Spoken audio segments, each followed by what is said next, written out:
Hey guys, welcome back to Four Eyes, the podcast series that gives you a clear view into the optometry world across Canada and the US.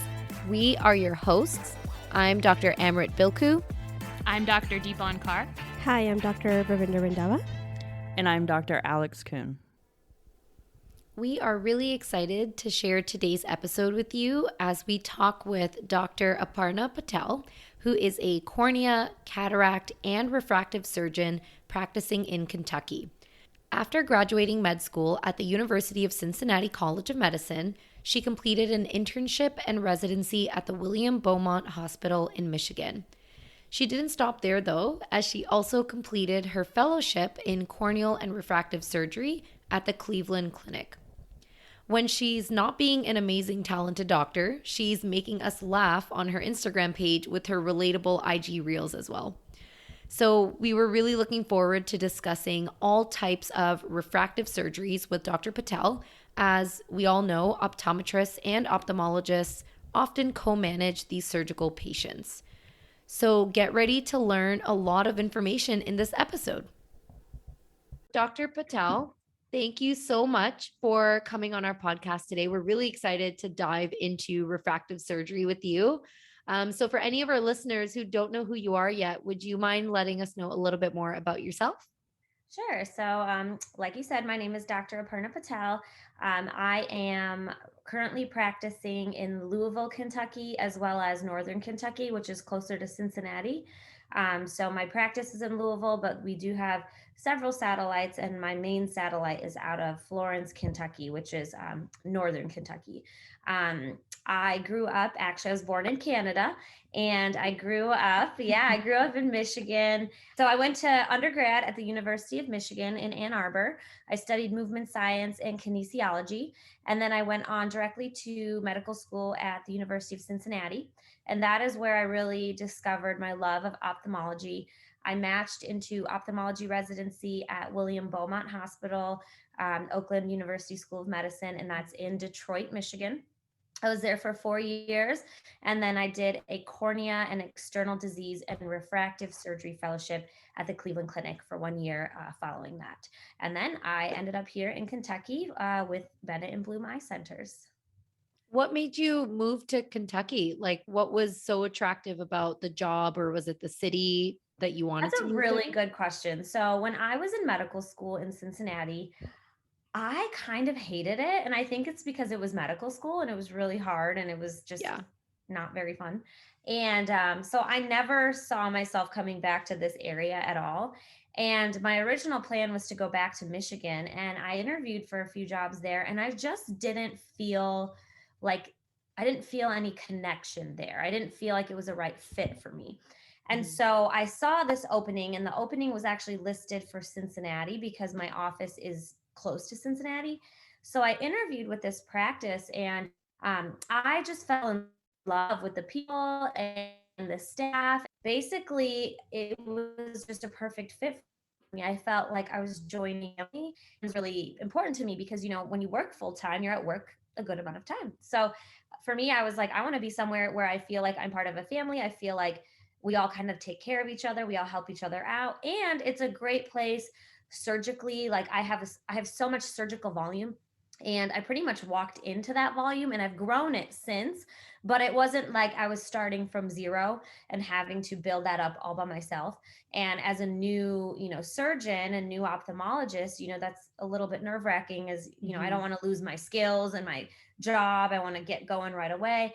And the first year in this practice, I learned so much because I was just operating all the time. So it was a really good opportunity and a really good fit for me. And it's worked out really well. So that's how I ended up here. Yeah, I actually saw that on one of your Instagram stories too. Like you had like 30 patients of 30 like cataract surgeries in a day, and they keep you busy. Like that's good. They keep me busy, and I love every minute of it. So it's great. It was like the complete opposite for a lot of new grads recently because, luckily we graduated in 2019. So I think our first year of work was pretty good.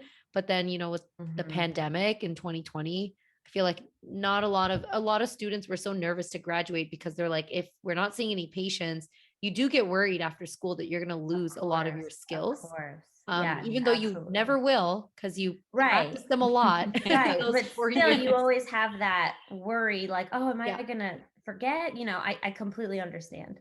Yeah. Mhm. Well, we're excited to dive into, refractive surgery. You do a lot of different kinds of surgeries. You do corneal, cataract, and refractive. But we really want to learn a lot of your knowledge on refractive surgeries today. So we'll let Alex take it away. So, what are the refractive surgeries that you perform, and what are the main differences between PRK, LASIK, and SMILE? So there are 4 types of refractive procedures. They are LASIK, PRK, SMILE, and implantable Collamer lens, also known as ICL. So I primarily do LASIK and PRK. I do not do SMILE yet. The plan is to dive into SMILE shortly. And my colleague does the ICL surgeries in my practice. So the difference is LASIK involves 2 lasers. The first laser is a femtosecond laser, and that laser creates a flap on the top of the cornea. The patient then has the surgeon lift up the flap, and the second laser is an excimer laser, and that laser does the treatment of the prescription onto the corneal stroma. The surgeon then lays the flap back down, smooths it out, and that's the procedure. That's LASIK. PRK is a little bit different. PRK, there is only one laser that we use, and that is the excimer laser. So the surgeon removes the epithelium on the cornea, and then the excimer laser ablates onto Bowman's and stroma. And that's how that procedure is done. At the end, the surgeon puts a contact lens on top, mainly for healing and comfort purposes. That is kept in for about 1 week, and then that is removed at the 1 week post-op visit. Now, the difference with those two, since those are the most common procedures, LASIK, the day of surgery, the patient may have a little bit of stinging, burning, tearing, discomfort. Vision's a little bit blurry that day, but by the next day, their vision is pretty good. And as long as they're lubricating their eyes, pain is pretty much minimal, if any, by the next day. With PRK, because the epithelium is removed, that epithelium has to grow back. So essentially, PRK, you're creating a large scratch or corneal abrasion on the surface of the cornea, and that is very painful. So I tell all my patients the first 5 to 6 days, your pain is going to be all over the place. It might feel great a couple days, and then the next day you might feel terrible, and it's just going to fluctuate like crazy. The vision also fluctuates during that first week. So the first week, I tell people it's like a crapshoot. You never really know what you're going to get. Don't worry about it. That's normal. Okay. With PRK, the visual outcome is just as good as with LASIK. And some studies have actually shown that's a little bit better, but it takes longer to get there. So it's not as, convenient for the patients in terms of having to go back to work, because the vision does sometimes take up to a month, maybe even longer, to stabilize afterwards. Now, I myself have had PRK, and it wasn't the most comfortable procedure, but I would do it again in a heartbeat because my vision is amazing. So I still recommend both of those procedures.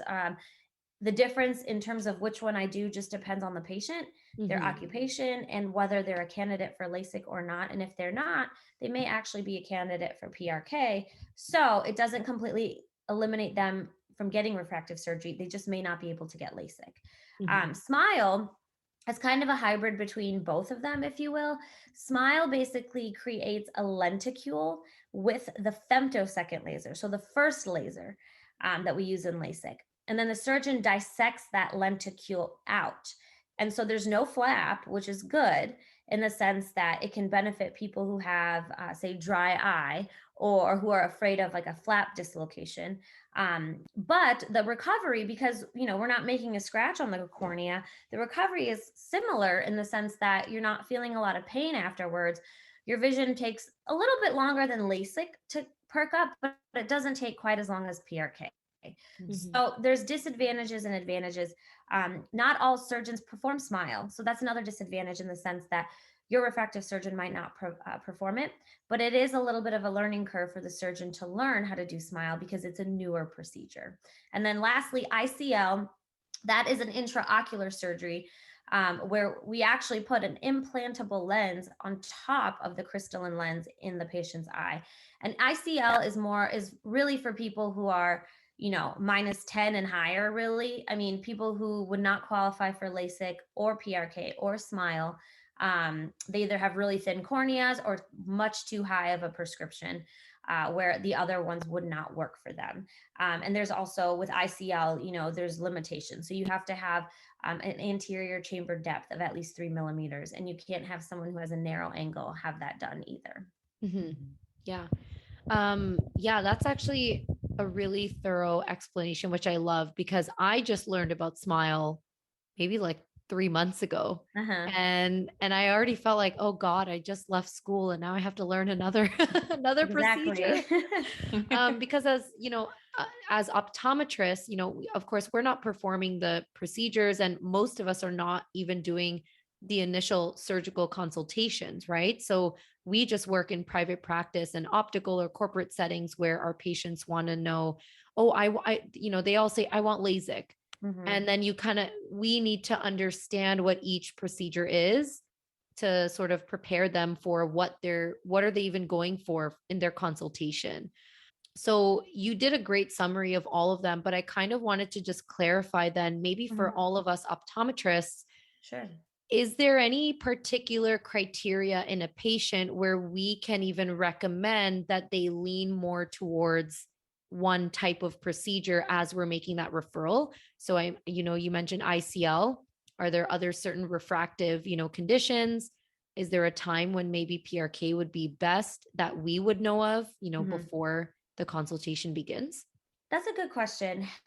In Mm, most cases, it's going to be a little difficult to discern that without doing, a full topography, full manifest, full cycloplegic refraction, all that stuff. But a couple things that you can look for, if they have ABMD or any anterior dystrophy, I like to recommend PRK because we're going to treat that at the same time. So mhm, those patients, I like to do PRK on those patients because also when you have irregular epithelium on the cornea and you create a flap, that epithelium, you have a propensity of getting like epithelial ingrowth and all the things that can happen with a flap and irregular epithelium. Now, it's not a super high risk. We still do LASIK in those patients, but I prefer PRK in those mm, patients. So if you do see someone who has a fair amount of anterior membrane dystrophy, that might be a good one to say, hey, maybe PRK would be a good choice for you.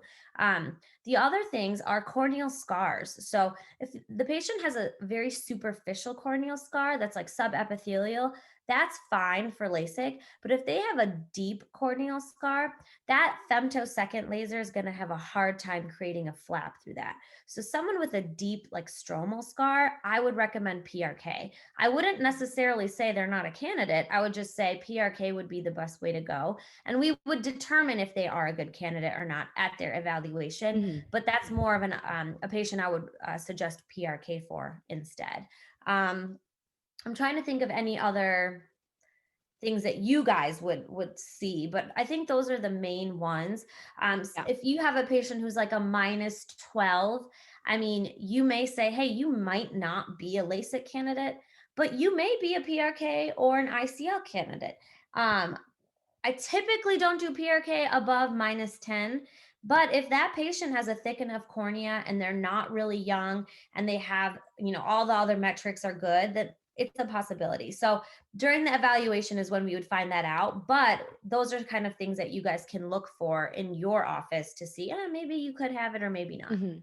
Does that also apply with just astigmatism? Because I have a lot of patients who will be plano and then -4, with astigmatism. So are those like, what number would that be a good cutoff to recommend ICL versus, That's a good question. yeah. So astigmatism is actually just fine of an indication for LASIK or PRK. ICL will treat 1 to 4 diopters of astigmatism at the spectacle Mhm. plane.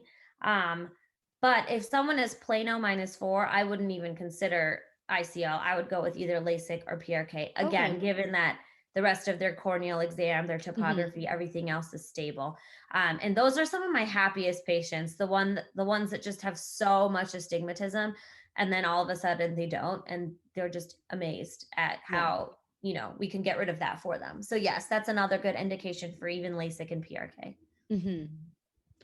Is there a type of refractive surgery that is better to recommend for dry eye patients that have minimal to moderate symptoms? So there's literature that says that SMILE is better for patients with dry eye because, we're not cutting the corneal nerves and we're not creating a flap. Also, in the past, PRK was a better option for those patients. For me, I would probably go with PRK. However, most mild to moderate dry eye, in my opinion, because I'm a corneal specialist, most of that is due to eyelid hygiene. And so if you can treat the patient's eyelids and get their hygiene better, most of that will go away. And if they can maintain that, you're golden. I mean, you're good. You're fine with LASIK, you're fine with PRK. And so if someone comes in, they have mild dry eye and they're motivated to have LASIK, what I do anyways is I go ahead and I aggressively treat that dry eye with very conservative measures. So I'm not adding more chemicals onto the cornea. I'm not adding steroids. I'm not adding more drops. I'm adding preservative-free artificial tears. I'm using lid scrubs.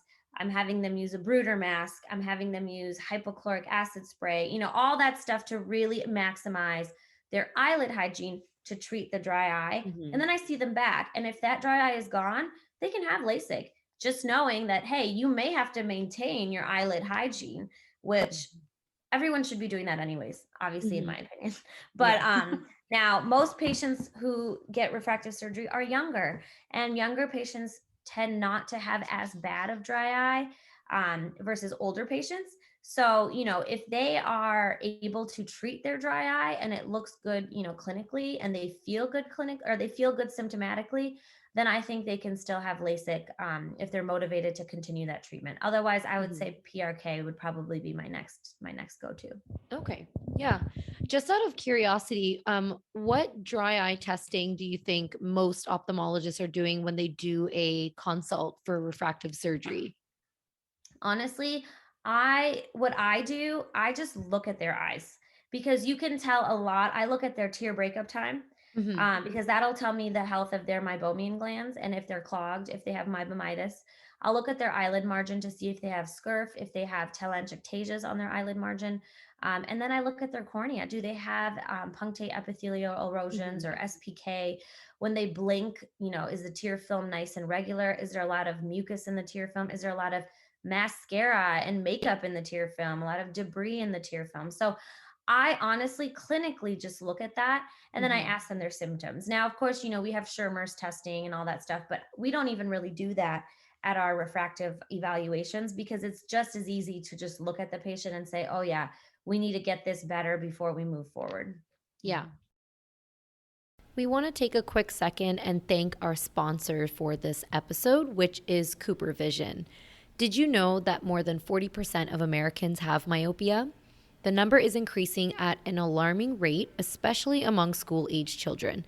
And it hasn't helped that many have been spending more time indoors or in front of screens during the ongoing pandemic. So fortunately, us optometrists have the opportunity as eye care professionals to help slow myopia progression. And when it comes to myopia control in children who are 8 to 12 years of age at the initiation of treatment, MiSight One Day is the one for myopia control. It may be the one for your age-appropriate patients as well. And we have good news. Certification is now open to all eye care professionals for Cooper Vision's Brilliant Futures Myopia Management Program, featuring MiSight One Day, the first and only soft contact lenses FDA approved to slow myopia progression in children aged 8 to 12 at the initiation of treatment.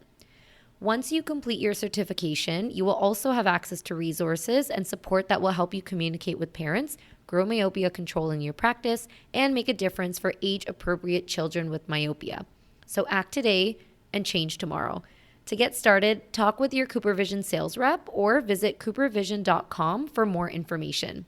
Now, back to our interview. In your opinion, is there an age group that should be more cautious towards refractive surgery, how about advising patients that are in their mid 40s to early 60s? That's a good question. So LASIK is FDA approved for patients 18 and older. I am cautious in patients under the age of 21 just because I feel like their corneas are still changing a bit, especially if they are in school and they're studying a lot. Things are going to be changing. The younger the patient, the more cautious I am. Obviously, I'm very strict on the parameters of their eyes to make sure that, they won't change, they won't get any ectasias, things like that.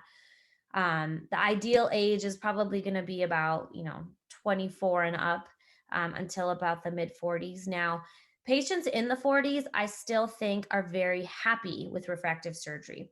They start to get into that presbyopic range. So when you tell someone in their 40s who's pretty young and they're still really active and you say, hey, you're going to be looking at a bifocal soon, they're like, oh gosh, I don't want a bifocal, Yeah. So you can say, hey, we can do your refractive surgery, but at some point in the next several years you are going to need reading glasses.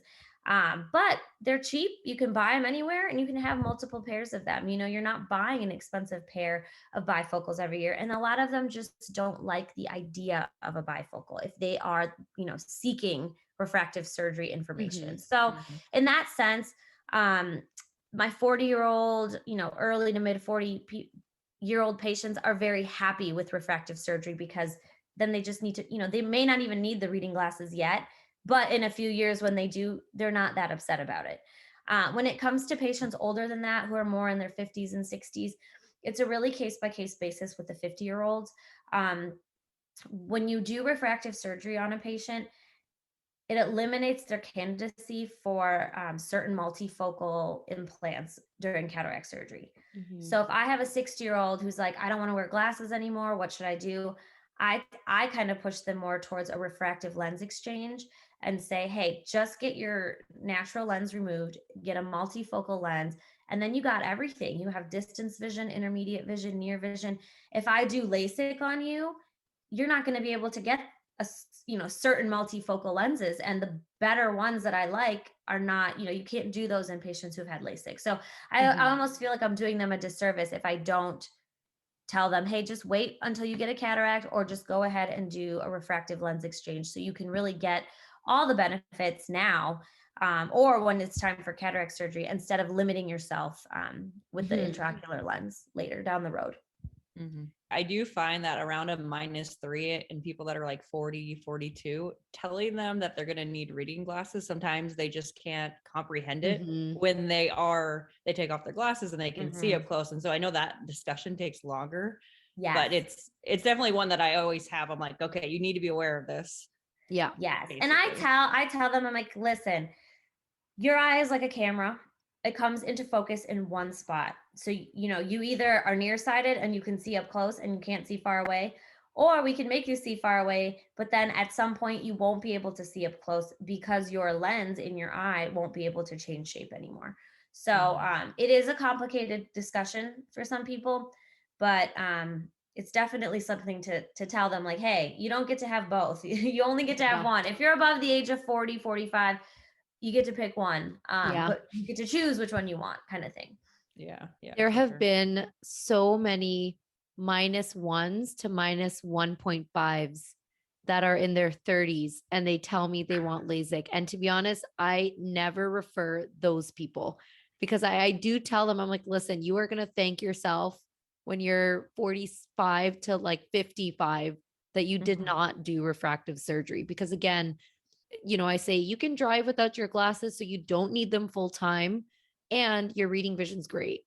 So I explain to them, if you get LASIK tomorrow, you will need reading glasses because you're so used to that accommodation. I don't necessarily think that's true. I think if they're not hitting presbyopia yet, they won't need reading glasses. Sorry, more for I meant like their accommodative status is also just changing in the sense where when you're nearsighted, if people naturally feel comfortable removing their glasses to read versus now they're an emmetrope and they're, still reading at that same distance, they're still using their accommodation. They could have accommodative insufficiency, accommodative dysfunction. And then maybe they would feel more comfortable with reading glasses. I didn't mean they'd enter presbyopia earlier. With contacts, I feel, or with patients like that, if you put them in contacts and they're happy like that, then I find that they'll be happy with refractive surgery. LASIK. Yes. Yeah. Because that's what it's going to mimic. And I actually have done LASIK on some people who are -1.5, but they're in their 20s and they're in their early 30s, but they're like, I'm really active. I like to do this. I like to do that. And I can't wear my contacts. I can't wear my, blah, blah, blah, blah, blah. And in that case, case by case basis, yes, but I wouldn't automatically tell them that they couldn't get it or they wouldn't like it, because if they like their vision in contacts, they're going to like their vision with LASIK. Now, of course, you're right. Once they hit their mid 40s, they're going to need to put on a reader. And if they're okay with that, cool. If they're not, then maybe just wait. You'll be fine. If there's a patient who's like in their 40s, who's like a -1, I'm like, just wait. Yeah. Wait. I mean, unless you are that motivated to not wear them, if again, you have a very active lifestyle, you need to see clearly, you're a pilot or, something like that.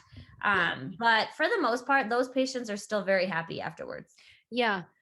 Yeah. I kind of wish I was corrected to a -1. Really? How old are you? I had LASIK when I was 21. Oh, okay. I'm 27 now. Oh. And I was a -7. So of course I love my LASIK results. Like vision is still very good. And it did change. Like you mentioned, I got my LASIK done the summer before optometry school started. And oh my gosh, I really needed reading glasses during optometry school. And my prescription did change quite a bit. It became more hyperopic. Okay. But now I'm actually back to Plano because school has ended. I don't use my laptop anymore. I'm not really reading a lot. So and too, if you are on your computer or like studying a lot, you could have been having accommodative spasm or like putting on readers would just relax that. And it's not necessarily that you need it. It's just that it feels better to not have to just constantly accommodate to look like up more close. For comfort. More for comfort. Exactly. So like I was a -7 and I got PRK when I was 25 and I'm 30, almost 34 and I'm happy as a clam. Like my vision is great. Like I love would never the want results. -1, but I'm just used to being Plano now. So like, I just like it perfect, I guess. And Amaret was the youngest, like out of our friend group. Like I'm 30, Deepan's 32, I believe. And then Amaret. She's not going to be happy you said that on the podcast. I mean, I'll have to take that out. Yeah, take that out. Anyway, but Amaret's the baby. So I guess I should say we're not all 27. Basically. Not either. It's fine. Yeah, Alex is like, let me just point out we're all more mature here than Amaret. I just want to say that out loud. But Alex, like, have you ever, because I'm sure you've considered LASIK. Your dad's an optometrist. You're like -12, 10. I'm -10. I didn't really consider LASIK more so. I considered the ICL. ICL. Yeah. So what made you not get the procedure done? Yeah. I do well with contacts and I always have. So I've been in contacts, I think now almost 20 years. So, and I just stabilized. That's another thing is this last year, I just stabilized prescription wise. Yeah. Cause I was changing all throughout school. I just kept getting higher and higher. So yeah, like Dr. Patel, I do the same thing that you mentioned too, where a lot of the young 20-year-olds, when they want LASIK, I always ask them, are you in school or are you doing any graduate school? Like, are you going to do an MBA or a master's? And a lot of them will say yes. And then I'll give them that warning. Yeah. I always offer the referral to every patient, but then I always give them my 2 cents and I say, hey, listen, like you're not going to be happy spending a couple $1,000s on a surgery and your vision's going to change again when you're in that program. So just keep that in mind. And maybe you want to hold off until that program is over or like in your last year where it's probably not as stressful as like your first 2-3 years. And that's from my own experience too. That's why I tell all of them, listen to me. Don't do what I did. Yeah. Moving on to pretty much post-op management, what are some potential complications from refractive surgeries, and what can we as optometrists even do in our pre and post-op management to prevent most of those complications? So, and I don't think we talked about this quite yet, so I'm going to kind of take a step back and talk about this. But another group of people that I think you should refer for refractive surgery are your patients that have really bad contact lens hygiene, or the ones that even have one scar from an ulcer.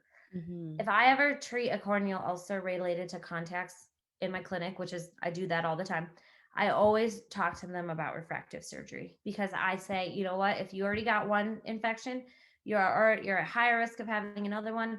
I've seen giant ulcers in the middle of the visual axis, and by then you're like, oh gosh, you're going to have a huge scar.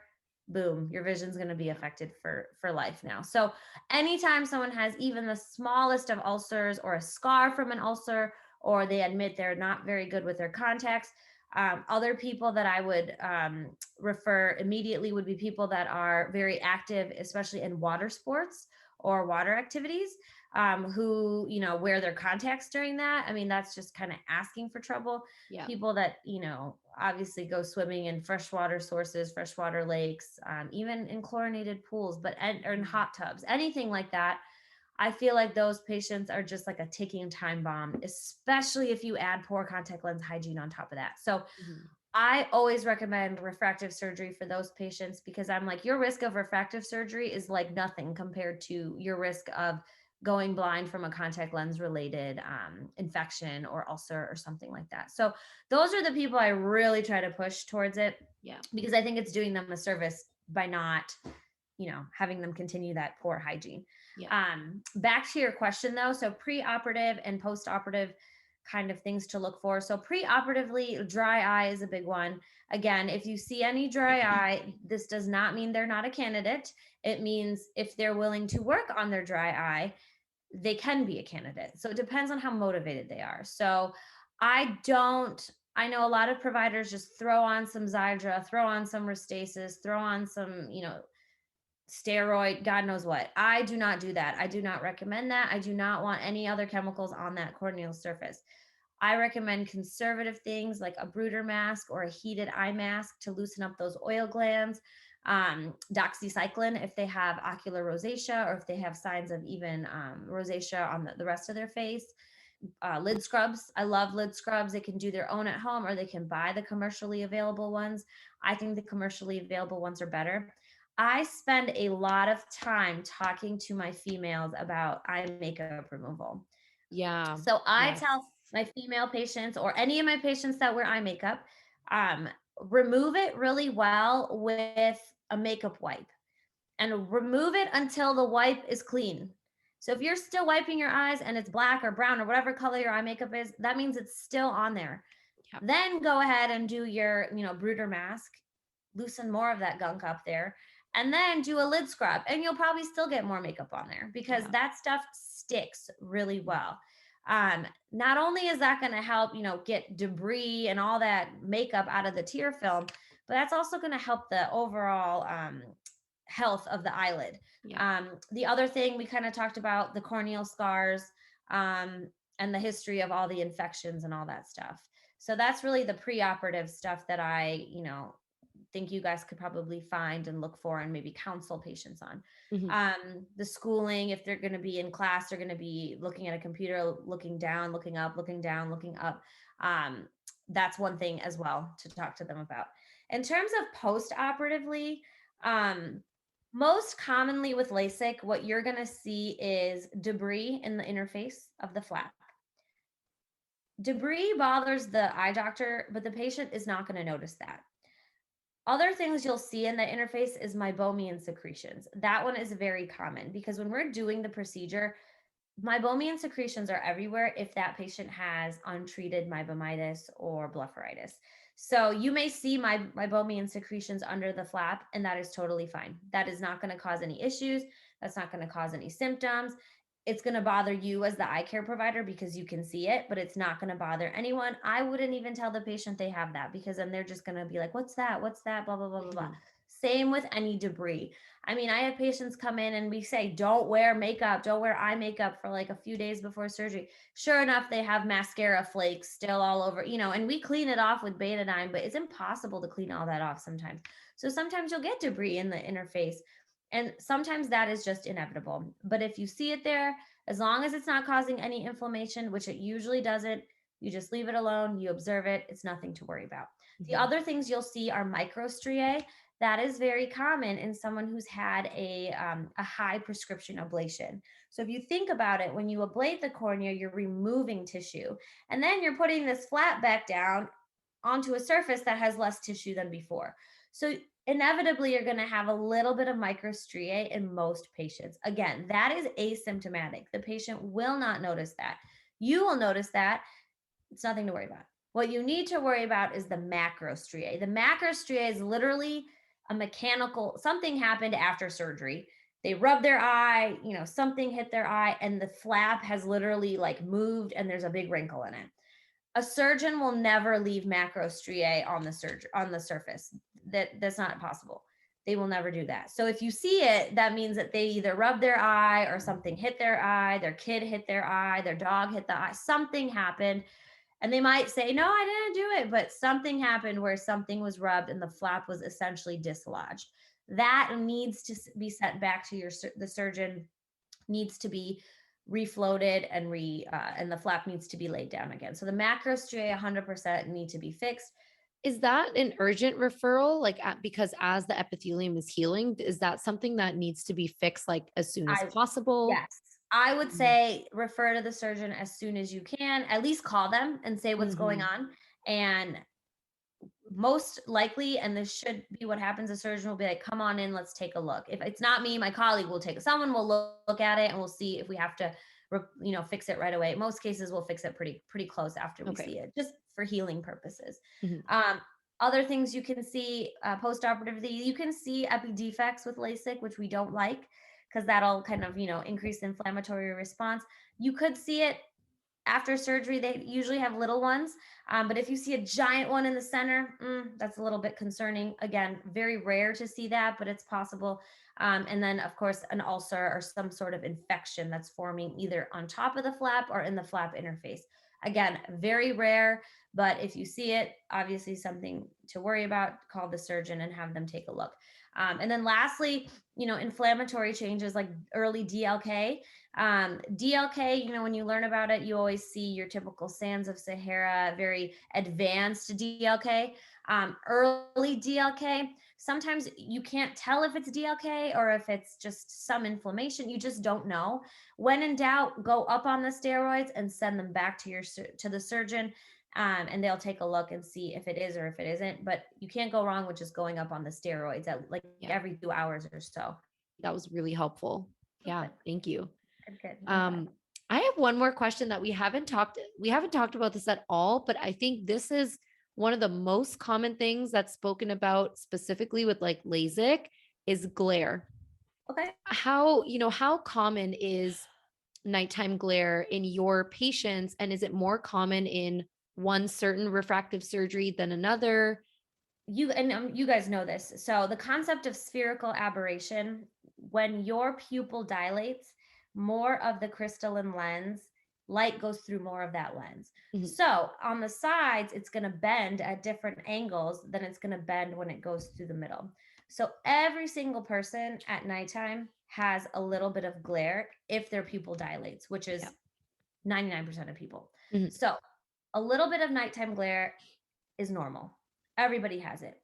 You add something like myopia in the mix, someone who's driving around with untreated myopia, that's going to go up even more. So you add myopia, you add spherical aberration, that's a normal concept or normal thing that everybody has. And then you add a LASIK flap to that.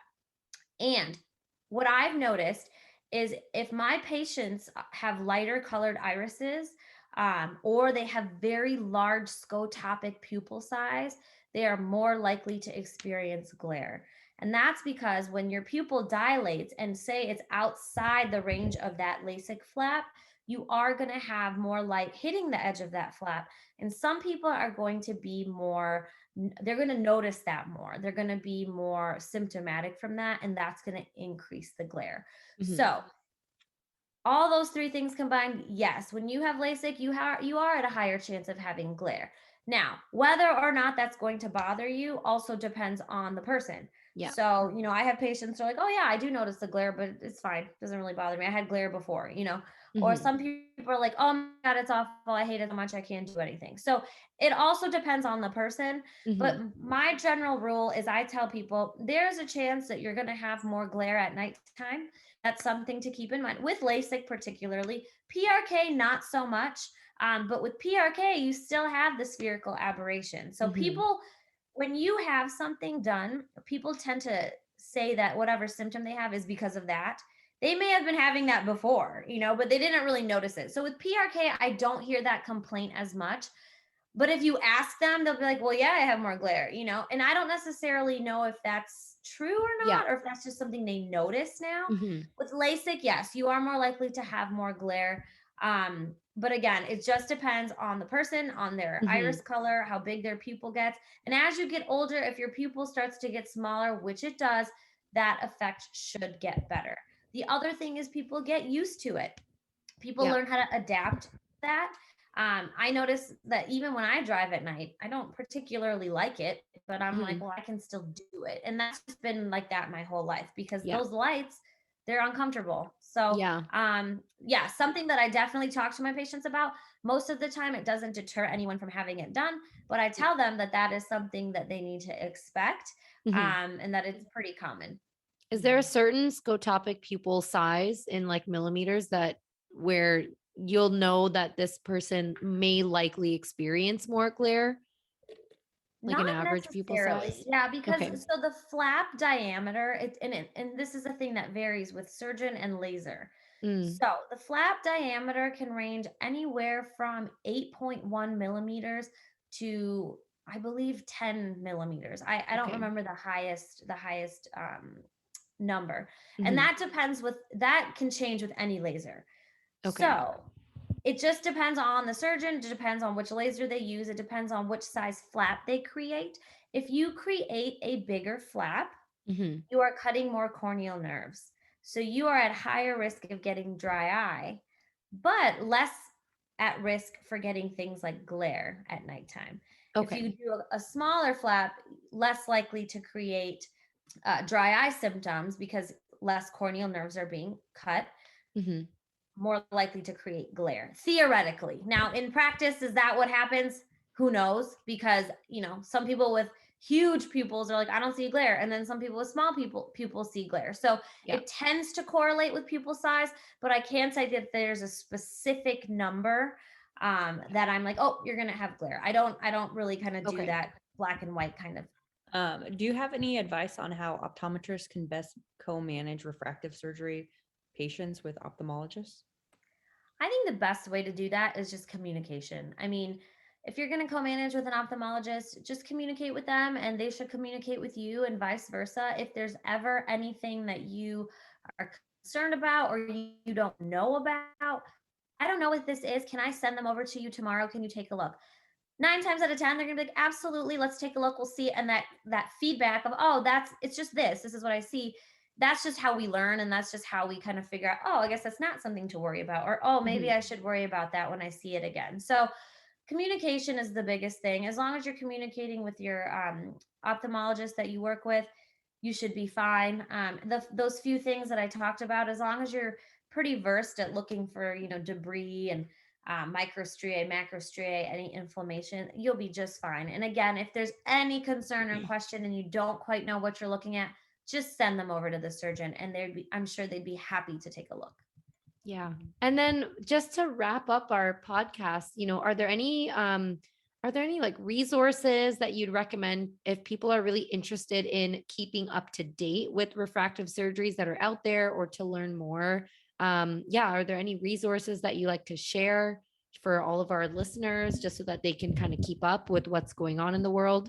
Yeah, I mean, I highly recommend just journal articles, like new journal articles that come out about refractive surgery. There's, the American Academy of Ophthalmology is a really good source online. They have so many resources on refractive surgery, journal articles. I mean, I try to keep up with them. There's always new ones being published. But the other thing too is that I network with a lot of refractive surgeons. And so when there's new things out, we talk about them. Conferences are great, to go sit in on those lectures. And I have to say that now that conferences have started back, that's my main source of information is I go to conferences and I try to attend all the refractive surgery lectures because then I can ask questions and it's more of an interactive way of doing it than just kind of sitting at home and reading. But that works too. So whatever you can get your hands on is a good resource as long as it's from a reputable source. Yeah, thank you. This was great. I love this podcast because you know what? Our patients are always asking about refractive surgery. And I think after we graduated, it is more challenging to keep up with new things that are coming out. It was really nice to hear more about SMILE and when a patient's, has the option for ICL. Like, again, that's still something that like never really comes to my mind as often. So hopefully this really helped a lot of other listeners too. And we'll definitely share your Instagram handle and your website as well, just so that our listeners can learn more and be entertained at the same time. Because we definitely were. But yeah, thank you so and much, your dog's Dr. so cute. Patel. Oh, thank you. He's pretty cute. I'm not gonna lie. Oh yes, your dog too. Yes. He's so cute. Thank you so much for having me. It's been a pleasure. And please reach out if you have any more questions or if any of the listeners have any questions. You can reach me on Instagram or email me or whatever's easiest. Bye. Bye. Thank you to everyone for listening to Four Eyes. If you enjoyed this episode, please be sure to subscribe and leave us a rating to give us feedback on how we're doing. You can also check us out on Instagram at 4EyesOptom for more content. Look out for new episodes every Wednesday. So until then, stay tuned.